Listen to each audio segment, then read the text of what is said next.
Late one evening, a homeless woman named Sarah found a wallet near a park bench. It was filled with cash, cards, and an ID. She could have kept it, but instead, she walked miles to the address listed inside. When she reached the door, a woman opened it, shocked. "This was my husband's wallet. He lost it this morning." Sarah smiled. "He must have been worried.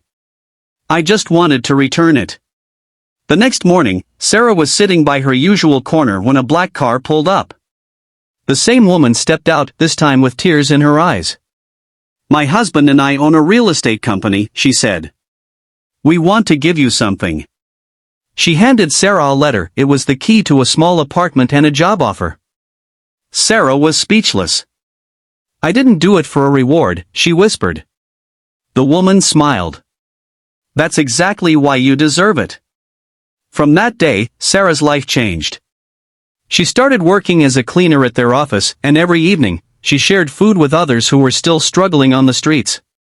Kindness always finds its way.